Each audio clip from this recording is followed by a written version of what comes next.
सोचिए अगर कल से आप किसी की जिंदगी में दिखना ही बंद कर दें, ना मैसेज, ना कॉल, ना रिएक्शन, तो क्या वो आपको भूल जाएगा या पहली बार आपको सीरियसली लेना शुरू करेगा? अभी हम बात करेंगे साइलेंट ट्रीटमेंट की, लेकिन ध्यान दीजिए, ये वीडियो इग्नोर करने पर नहीं है। ये वीडियो है अनुपस्थिति को पावर में बदलने पर, क्योंकि गलत साइलेंट ट्रीटमेंट आपको कमजोर बनाता है और सही साइलेंट ट्रीटमेंट लोगों के दिमाग में डर, क्यूरियोसिटी और सम्मान पैदा करता है। और अंत में मैं आपको वो एक लाइन बताऊंगा जिससे लोग खुद आपके पास वापस आने को मजबूर हो जाते हैं, बिना आप कुछ मांगे। इंसान की सबसे बड़ी कमजोरी क्या है? दर्द, डर, अकेलापन नहीं। इंसान की सबसे बड़ी कमजोरी है अनिश्चितता। और अगर आप इस एक शब्द को सही से समझ गए तो आप ये भी समझ जाएंगे कि साइलेंट ट्रीटमेंट क्यों काम करता है और क्यों कई बार ये सामने वाले को अंदर से हिला देता है। देखिए, इंसानी दिमाग को क्लैरिटी चाहिए, चाहे वो क्लैरिटी अच्छी हो या बुरी, फर्क नहीं पड़ता, क्योंकि क्लैरिटी से दिमाग को एक चीज मिल जाती है, कंट्रोल। जब आप किसी पर गुस्सा करते हैं तो सामने वाले को साफ पता होता है कि हाँ, ये नाराज है। अब वो तय कर सकता है मनाना है, बहस करनी है या छोड़ देना है। जब आप रोते हैं, शिकायत करते हैं, सवाल पूछते हैं, तो भी सामने वाले को कंट्रोल मिल जाता है। उसे पता होता है कि ये अभी भी मुझसे जुड़ा हुआ है, ये अभी भी मुझे खोने से डर रहा है। लेकिन जब आप शांत हो जाते हैं, जब आप बिना कुछ बोले पीछे हट जाते हैं, तो सामने वाले के दिमाग से कंट्रोल छिन जाता है। और यही वो जगह है जहां इंसान सबसे ज्यादा असहज महसूस करता है। अब जरा ध्यान से समझिए, जब आप चुप होते हैं तो सामने वाला सवालों के जाल में फंस जाता है। वो सोचता है, ये चुप क्यों है? मैंने कुछ ज्यादा बोल दिया क्या? या इससे अब मेरी परवाह ही नहीं? कहीं ये किसी और की तरफ तो नहीं बढ़ गया? और ये सवाल उसे अंदर से खा जाते हैं, क्योंकि अब कहानी उसके कंट्रोल में नहीं है। यहीं से पावर शिफ्ट होती है। अब एक बहुत इंपॉर्टेंट बात समझिए, साइलेंट ट्रीटमेंट सामने वाले को आपकी खामोशी से नहीं डराता, उसे डराता है आपके दिमाग में क्या चल रहा है ये ना जान पाना। इंसान का दिमाग खाली जगह सहन नहीं कर पाता। जहां जानकारी नहीं होती वहां वो खुद डर भर देता है, और अक्सर वो डर हकीकत से कहीं ज्यादा खतरनाक होता है। यही वजह है कि जब आप किसी को इग्नोर करते हैं और वो व्यक्ति इमोशनली आपसे जुड़ा होता है, तो वो खुद ब खुद आपको अपने दिमाग का सेंटर बना लेता है। अब यहाँ एक छोटा सा सवाल खुद से पूछिए, क्या आपने कभी देखा है कि लोग उन लोगों के पीछे ज्यादा भागते हैं जो हमेशा उपलब्ध रहते हैं? नहीं, लोग उनके पीछे भागते हैं जो कभी कभी ही उपलब्ध होते हैं। क्यों? क्योंकि उपलब्धता वैल्यू को मार देती है और अनुपस्थिति वैल्यू को जन्म देती है। अब यहीं पर ज्यादातर लोग गलती कर देते हैं। वो सोचते हैं, अगर चुप्पी इतनी पावरफुल है तो चलो मैं भी चुप हो जाता हूं। लेकिन यहीं से साइलेंट ट्रीटमेंट का गलत इस्तेमाल शुरू होता है, और यहीं से कहानी डार्क होती है, क्योंकि हर चुप्पी पावर नहीं होती। कुछ चुप्पियां आपकी मजबूरी दिखाती है, कुछ चुप्पियां आपके डर को एक्सपोज कर देती हैं, और सामने वाला इसे बहुत जल्दी पकड़ लेता है। अगर आप चुप इसलिए हैं क्योंकि आप अंदर से टूटे हुए हैं, क्योंकि आप जवाब ढूंढ रहे हैं, क्योंकि आप चाहते हैं कि सामने वाला आए और मनाए, तो वो चुप्पी आपके खिलाफ काम करती है। लेकिन अगर आप चुप इसलिए हैं क्योंकि आपने तय कर लिया है कि अब मैं अपने स्टैंडर्ड से नीचे नहीं जाऊंगा, अब मैं हर बार एक्सप्लेन नहीं करूंगा, अब मैं खुद को प्राथमिकता दूंगा, तो वही चुप्पी डर पैदा करती है।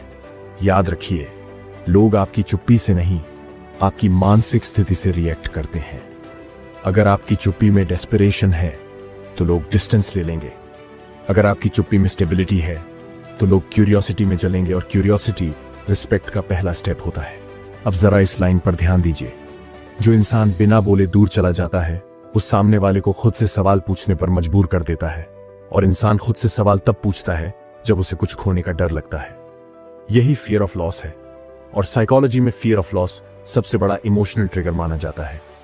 लोग प्यार मिलने पर नहीं बदलते, लोग बदलते हैं जब उन्हें लगता है कि वो किसी को खो सकते हैं। साइलेंट ट्रीटमेंट इसी डर को एक्टिवेट करता है, लेकिन ध्यान रखिए, ये एक ब्लेड की तरह है, गलत हाथों में ये आपको ही काट देगा। इसीलिए सवाल ये नहीं है कि साइलेंट ट्रीटमेंट काम करता है या नहीं, सवाल ये है क्या आप इसे सही वजह से, सही माइंडसेट के साथ इस्तेमाल कर रहे हैं या नहीं। क्योंकि अगर आपने इसे सिर्फ अटेंशन पाने के लिए इस्तेमाल किया तो आप हार जाएंगे, और अगर आपने इससे सेल्फ रिस्पेक्ट बनाने के लिए इस्तेमाल किया तो लोग खुद आपकी तरफ झुकेंगे। अब यहां जरा ठहरिए और खुद से एक ईमानदार सवाल पूछिए, क्या आपने कभी किसी को साइलेंट ट्रीटमेंट इसलिए दिया क्योंकि आपको बहुत बुरा लगा था, क्योंकि आप आहत थे, या इसलिए कि आप चाहते थे कि सामने वाला समझे कि उसने गलती की है? अगर जवाब हां है तो सच सुनिए बिना शुगर कोटिंग के। वो साइलेंट ट्रीटमेंट नहीं था, वो इमोशनल रिएक्शन था, और रिएक्शन कभी पावर नहीं देता। यही ज्यादातर लोग गलती कर देते हैं। उन्हें लगता है मैं बात नहीं कर रहा मतलब मैं स्ट्रांग हूं। नहीं, हर चुप्पी ताकत नहीं होती। कुछ चुप्पियां डर से पैदा होती हैं, और डर से पैदा हुई चुप्पी हमेशा आपकी वैल्यू गिराती है। इसलिए एक लाइन याद रखिए, इग्नोरिंग शैतान कमजोरी, स्ट्रेटेजिक एब्सेंस छियान रणनीति। अब दोनों के बीच का फर्क बहुत ध्यान से समझिए। इग्नोरिंग क्या है? इग्नोर करने वाला इंसान बाहर से शांत दिखता है, लेकिन अंदर से क्या चाहता है? वो चाहता है कि सामने वाला आए, वो चाहता है कि फोन बजे, वो चाहता है कि मैसेज आए, क्या हुआ, तुम ठीक तो हो, मतलब क्या, मतलब उसका पूरा फोकस अब भी सामने वाले पर है। वो चुप इसलिए है क्योंकि वो उम्मीद कर रहा है, और जहां उम्मीद होती है वहां पावर नहीं होती। इसीलिए इग्नोर करने वाला इंसान जैसे ही सामने वाला थोड़ा सा अटेंशन देता है वो टूट जाता है। सारी चुप्पी, सारा गेम 1 सेकंड में खत्म। स्ट्रेटेजिक एब्सेंस क्या है? रणनीतिक अनुपस्थिति। बिल्कुल अलग चीज है। यहां इंसान चुप इसलिए नहीं होता कि उसे मनाया जाए, वो चुप होता है क्योंकि उसने खुद को चुना होता है। उसका माइंडसेट ये होता है, मैं हर बार एक्सप्लेन नहीं करूंगा, मैं हर बार खुद को छोटा नहीं बनाऊंगा, अगर मेरी वैल्यू नहीं दिख रही तो मैं पीछे हट जाऊंगा। और यही सोच सब कुछ बदल देती है। यहां चुप्पी अटेंशन मांगने का तरीका नहीं, स्टैंडर्ड दिखाने का तरीका बन जाती है। Daily news versus breaking news. अब वो उदाहरण एक बार फिर ध्यान से समझिए। अगर आप हर दिन उपलब्ध हैं, हर कॉल उठाते हैं, हर मैसेज का तुरंत जवाब देते हैं, हर बार एडजस्ट करते हैं, तो आपकी वैल्यू क्या बन जाती है? Daily news. और सच बताइए, डेली न्यूज को याद रखता है? नहीं रखता है। लेकिन जब अचानक ब्रेकिंग न्यूज आती है तो सब कुछ रुक जाता है। ठीक यही फर्क है इग्नोरिंग और स्ट्रैटेजिक अनुपस्थिति में। जब आप अचानक शांत तरीके से बिना किसी अनाउंसमेंट के पीछे हटते हैं तो दिमाग अलार्म मोड में चला जाता है। वो सोचता है, ये ऐसा क्यों कर रहा है? मैंने कुछ मिस कर दिया क्या? या ये सच में अब मेरी जरूरत में नहीं? और यहीं से फियर ऑफ लॉस शुरू होता है। लेकिन यहां एक बड़ा खतरा है। अगर आप सिर्फ बाहर से गायब हैं और अंदर से वहीं अटके हुए हैं तो आप भूल जाइए कि ये काम करेगा, क्योंकि इंसान एनर्जी महसूस कर लेता है। अगर आपकी चुप्पी में बेचैनी है, अगर आपकी चुप्पी में एक्सपेक्टेशन है, तो सामने वाला सोचता है ये मुझे इग्नोर कर रहा है, मतलब ये अभी भी मुझे वैल्यू देता है। और जैसे ही उसे ये एहसास हुआ, आपकी रणनीति फेल। इसीलिए स्ट्रेटेजिक एब्सेंस का सबसे बड़ा नियम यह है, आपको सच में बिजी होना होगा, अपने काम में, अपने मिशन में, अपने शरीर और दिमाग की ग्रोथ में। हाँ, ये सुनने में क्लीशे लगता है, लेकिन यही वो जगह है जहां 90% लोग हार जाते हैं, क्योंकि ज्यादातर लोग चुप तो हो जाते हैं लेकिन आगे नहीं बढ़ते, और जो आगे नहीं बढ़ता उसकी अनुपस्थिति खोखली होती है। अब सबसे डरावना सवाल, अब सवाल यह है, गायब कैसे हो कि लोग आपको खोने से डरें, ना कि आपको भूल जाए। इसका जवाब बहुत सीधा है, लेकिन करना मुश्किल है। आप ऐसे गायब हों कि आपकी जगह खाली रह जाए, मतलब आपने पहले कुछ दिया हो, आपकी मौजूदगी ने कभी वैल्यू ऐड की हो, और फिर आप शांति से हटें। कोई ड्रामा नहीं, कोई थ्रेट नहीं, कोई इमोशनल मैसेज नहीं, बस दूरी। और इस दूरी में आप खुद को अपग्रेड करें, क्योंकि जब आप अपग्रेड करते हैं तो लोग खुद को पीछे छूटता हुआ देखते हैं, और यही उन्हें डराता है। स्ट्रेटेजिक एब्सेंस को ईगो का खेल मत बनाइए। ये पनिशमेंट नहीं है, ये मैनिपुलेशन नहीं है, ये सेल्फ रिस्पेक्ट का नेचुरल रिजल्ट है। अगर आपने इसे सिर्फ सामने वाले को हर्ट करने के लिए किया तो आप हारेंगे, लेकिन अगर आपने इसे खुद को बचाने के लिए किया तो लोग खुद झुकेंगे। अब यहां बहुत ध्यान देना, क्योंकि आप साइलेंट ट्रीटमेंट को एक पावरफुल टूल बना लेंगे या हमेशा के लिए इसे गलत तरीके से इस्तेमाल करते रहेंगे। क्योंकि सच्चाई ये है, ज्यादातर लोग साइलेंट ट्रीटमेंट देते हैं, लेकिन सही नियमों के बिना, और बिना नियम के पावर खुद को ही नुकसान पहुंचाती है। तो अब मैं आपको साइलेंट ट्रीटमेंट के 3 ऐसे नियम बताने वाला हूं जो डार्क साइकोलॉजी में बहुत गहरे माने जाते हैं। अगर आपने इन्हें समझ लिया तो आपकी चुप्पी कमजोरी नहीं, प्रेजेंस से ज्यादा ताकतवर बन जाएगी। सबसे बड़ी गलती क्या होती है? अब मैं बात नहीं करूंगा, अब देखना मैं गायब हो जाऊंगा, ये बोलते ही आपकी आधी पावर खत्म। क्यों? क्योंकि आपने सामने वाले को मेंटली तैयार कर दिया। अब वो सोचता है, अच्छा ये नाटक कर रहा है, थोड़े दिन में खुद ही वापस आ जाएगा। याद रखिए, शेर शिकार से पहले घोषणा नहीं करता। पावर हमेशा अचानक आती है। जब आप बिना चेतावनी पीछे हटते हैं तो दिमाग को झटका लगता है, और झटका याद रह जाता है। अगर आपने पहले बोल दिया तो आपकी चुप्पी एक प्लान्ड ड्रामा बन जाती है। लेकिन अगर आप शांत तरीके से बिना कुछ कहे डिस्टेंस बना लेते हैं तो सामने वाले का दिमाग खुद सवालों से भर जाता है। ये अचानक क्यों बदल गया, मैंने क्या मिस कर दिया, या ये सच में अब केयर नहीं करता। और यहीं से साइकोलॉजिकल प्रेशर शुरू होता है। याद रखिए, जिस चीज की घोषणा होती है वो प्रभाव खो देती है। अब ये नियम सबसे ज्यादा मिसअंडरस्टूड है। ज्यादातर लोग क्या करते हैं, बाहर से बिल्कुल शांत, कोई मैसेज नहीं, कोई कॉल नहीं, लेकिन अंदर अंदर पूरा तूफान। फोन बार बार देखना, स्टोरी चेक करना, ऑनलाइन स्टेटस नोटिस करना। और इंसान बेवकूफ नहीं होता, वो एनर्जी पढ़ लेता है। अगर आपकी चुप्पी में बेचैनी है तो सामने वाला सोचता है ये मुझे इग्नोर कर रहा है, मतलब ये अभी भी मुझे वैल्यू देता है, मतलब कंट्रोल अभी भी मेरे पास है। और जैसे ही उसे कंट्रोल मिला, आप हार गए। इसलिए याद रखिए, साइलेंट ट्रीटमेंट एक बाहरी एक्ट नहीं है, ये अंदर की स्थिति है। आपको सच में शांत होना होगा, मतलब आपने मेंटली एक्सेप्ट कर लिया हो कि अगर ये इंसान गया भी तो मैं ठीक रहूंगा। यही एक्सेप्टेंस आपको डेंजरस बनाती है। और ये एक्सेप्टेंस तभी आती है जब आप सच में अपने जीवन में बिजी हो, अपने काम में, अपने शरीर में, अपने मिशन में, अपने फ्यूचर में। हाँ, ये सुनने में बहुत क्लीशे लगता है, लेकिन यही वो जगह है जहां 90% लोग फेल हो जाते हैं। क्योंकि लोग चुप तो हो जाते हैं लेकिन आगे नहीं बढ़ते। और जो इंसान आगे नहीं बढ़ रहा, उसकी चुप्पी खोखली होती है। अब आते हैं सबसे खतरनाक नियम पर। ये वो पॉइंट है जहां ज्यादातर लोग सब कुछ खराब कर देते हैं। आपने कुछ दिन चुप्पी रखी, सामने वाला परेशान हुआ, फिर एक दिन उसका मैसेज आता है, हाय या क्या चल रहा है, और आप तुरंत रिप्लाई। बस यहीं आपने खुद को सस्ता कर दिया। याद रखिए, चुप्पी तोड़ना भी एक पावर मूव है, और पावर मूव हमेशा शर्तों के साथ होता है। आप चुप्पी तभी तोड़ते हैं जब सामने वाला सम्मान दिखाए, ना कि तब जब वो बस बोर हो गया हो। सम्मान मतलब क्या, मतलब वो अपनी गलती एक्नॉलेज करे, वो अपने बिहेवियर पर बात करे, वो आपको कैजुअल ऑप्शन की तरह ट्रीट ना करे। अगर ऐसा नहीं है तो चुप्पी तोड़ना सेल्फ रिस्पेक्ट की हत्या है। अब यहां एक डर पैदा होता है, अगर मैं चुप ही रहा और वो कभी वापस ही ना आया तो यही डर ज्यादातर लोगों को कमजोर बना देता है, और यही डर आपको कंट्रोल करता है। लेकिन सुनिए, ये डर ही आपका सबसे बड़ा हथियार बन सकता है। जब आप ये एक्सेप्ट कर लेते हैं कि अगर वो नहीं आया तो भी मेरी जिंदगी रुकेगी नहीं, उसी पल आप फ्री हो जाते हैं। और जो इंसान फ्री है उसे कोई मैनिपुलेट नहीं कर सकता। साइलेंट ट्रीटमेंट को ईगो का खेल मत बनाइए। ये पनिशमेंट नहीं है, ये रिवेंज नहीं है, ये सेल्फ रिस्पेक्ट का नेचुरल आउटकम है।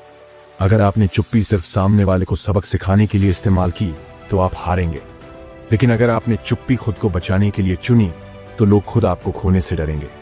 क्योंकि सबसे खतरनाक इंसान वो नहीं होता जो चिल्लाता है, सबसे खतरनाक इंसान वो होता है जो शांत होकर आगे बढ़ जाता है। अब यहां ध्यान दीजिए, ये पूरा गेम बदल देता है। इंसान दो चीजों पर सबसे तेज रिएक्ट करता है, प्यार मिलने पर, नहीं प्यार खोने के डर पर।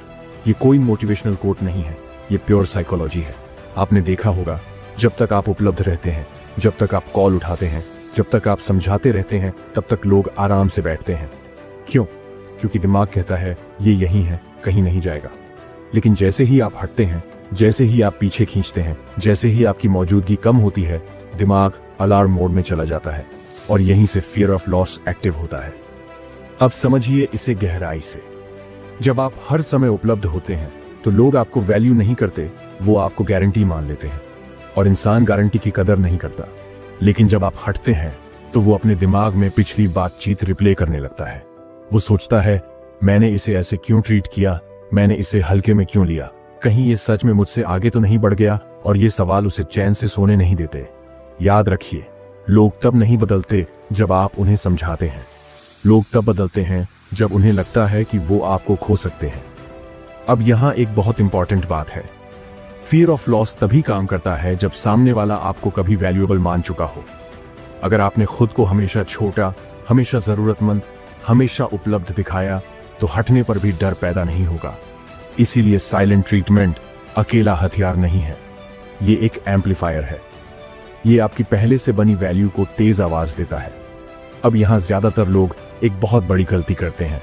वो सोचते हैं, मैं चुप हो गया हूं, अब सामने वाला खुद डर जाएगा। नहीं, अगर आपकी जिंदगी वहीं की वहीं खड़ी है, अगर आप अंदर से वही इंसान हैं, तो आपकी चुप्पी खोखली है। इसीलिए मैंने पहले भी कहा था और फिर दोहरा रहा हूं, आपकी चुप्पी तभी गूंजती है जब आपकी जिंदगी शोर कर रही हो। मतलब क्या? मतलब आप आगे बढ़ रहे हो, आप अपने काम में डूबे हो, आप मेंटली और फिजिकली अपग्रेड कर रहे हो, और सबसे इंपॉर्टेंट, आप ये सब दिखाने की कोशिश ना कर रहे हो। कोई स्टेटस नहीं, कोई इनडायरेक्ट पोस्ट नहीं, कोई देखो मैं कितना खुश हूं वाला ड्रामा नहीं। क्योंकि जो इंसान सच में आगे बढ़ता है उसे साबित करने की जरूरत नहीं पड़ती, और यही चीज सामने वाले के डर को और बढ़ा देती है। वो सोचता है ये बिना बताए बदल कैसे गया, ये बिना बोले आगे कैसे निकल गया, और यहीं से आप उसके दिमाग में साइलेंट प्रेशर बन जाते हैं। अब एक अनकंफर्टेबल सच सुनिए, अगर आप हटे और सामने वाला बिल्कुल भी रिएक्ट नहीं करता तो इसका मतलब ये नहीं कि आप बेकार हैं। इसका मतलब ये है कि आपने एक इल्यूजन पकड़ा हुआ था, और इल्यूजन टूटना दर्द देता है, लेकिन यही आपको आजाद करता है। फियर ऑफ लॉस हर किसी पर काम नहीं करता, ये सिर्फ उस पर काम करता है जिसे आप खोने लायक कुछ देते हैं। और अब यहां अर्जेंसी आती है, क्योंकि जितना ज्यादा आप अपनी वैल्यू को लोगों के हाथ में देते रहेंगे उतना ही ज्यादा आप खुद को सस्ता बनाते रहेंगे।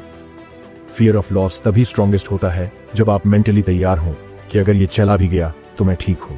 यही माइंडसेट आपको डेंजरस बनाता है। अब जरा सोचिए, दो इंसान हैं, एक चुप है लेकिन अंदर से डरा हुआ है, दूसरा चुप है लेकिन अंदर से सेटल्ड है। सामने वाला दोनों का फर्क महसूस कर लेता है। पहले वाले की चुप्पी अटेंशन मांगती है, दूसरे वाले की चुप्पी रिस्पेक्ट डिमांड करती है, और रिस्पेक्ट हमेशा डर से ज्यादा पावरफुल होती है। अब आते हैं सबसे क्रिटिकल पॉइंट पर। जब सामने वाला आपकी अनुपस्थिति महसूस करता है, आपके आगे बढ़ने की कल्पना करता है और खुद को पीछे छूटता देखता है, तो वो या तो आपकी कदर करेगा या खुद को बचाने के लिए आपको विलन बना देगा।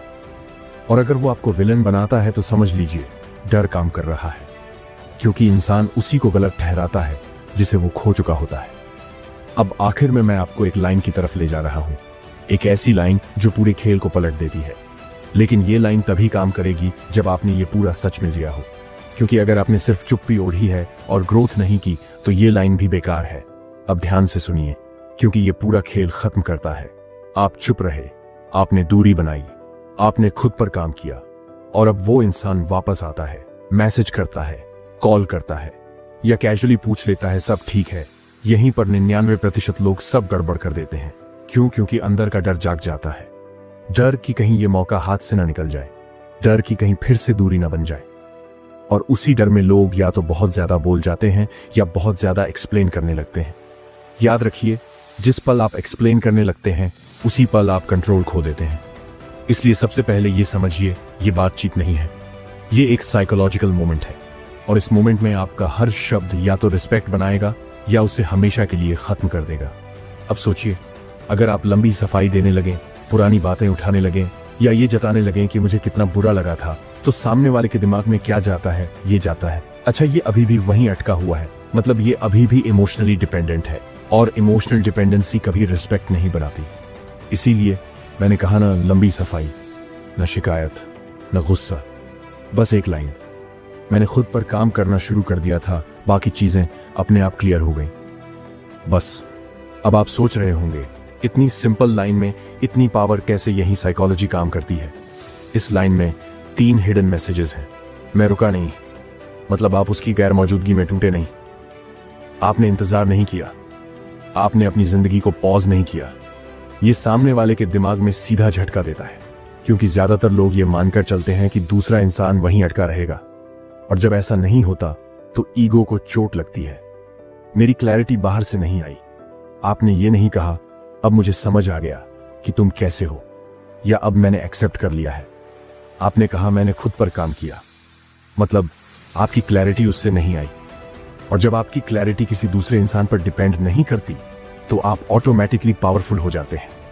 तुम अब मेरा सेंटर नहीं हो, यह आपने बोला नहीं, लेकिन महसूस करा दिया। और इंसान सबसे ज्यादा उसी बात से डरता है जो बोली नहीं जाती। अब जरा ध्यान से समझिए, इस लाइन के बाद आप रुक जाते हैं, आप कोई फॉलो अप नहीं देते, आप कोई सवाल नहीं पूछते, आप साइलेंस को हैंडल करने देते हैं, और साइलेंस अब आपकी तरफ से वेपन बन जाती है, क्योंकि अब सामने वाला वो पोजीशन में है जहां आप पहले थे। अब वो सोचेगा, ये इतना काम कैसे है, ये मुझे कन्विंस करने की कोशिश क्यों नहीं कर रहा, क्या ये सच में मूव ऑन कर चुका है? और ये सवाल उसके अंदर रिस्पेक्ट पैदा करते हैं। अब यहां एक बहुत बड़ा ट्रैप है। कुछ लोग इस लाइन को स्क्रिप्ट की तरह इस्तेमाल करते हैं, लेकिन अंदर से वही पुराने रहते हैं और यहीं सब खत्म हो जाता है। याद रखिए, ये लाइन तब तक काम नहीं करेगी जब तक आपने सच में खुद पर काम न किया हो, क्योंकि इंसान एनर्जी पढ़ लेता है। अगर आपकी वॉइस में भीख है तो लाइन मर जाती है, अगर आपकी आंखों में एक्सपेक्टेशन है तो लाइन बेसर हो जाती है, लेकिन अगर आपके अंदर सेटल्ड कॉन्फिडेंस है तो यही लाइन दिमाग में गूंजती रहती है।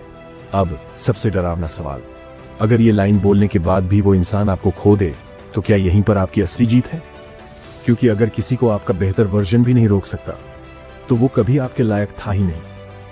और ये रियलाइजेशन दर्दनाक जरूर है, लेकिन यही आपको नेक्स्ट लेवल पर ले जाती है।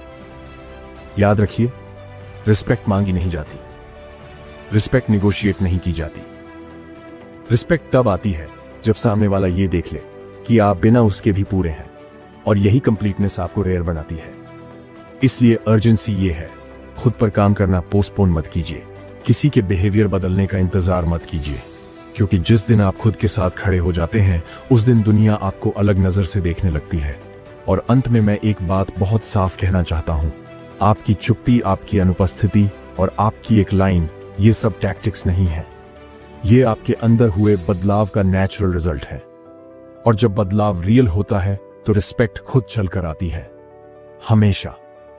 अगर आपको हमारी ये जानकारी पसंद आई हो और आप ऐसे और भी दिलचस्प और प्रभावशाली वीडियो देखना चाहते हैं तो माइंडसेस हिंदी चैनल को सब्सक्राइब करना न भूलें।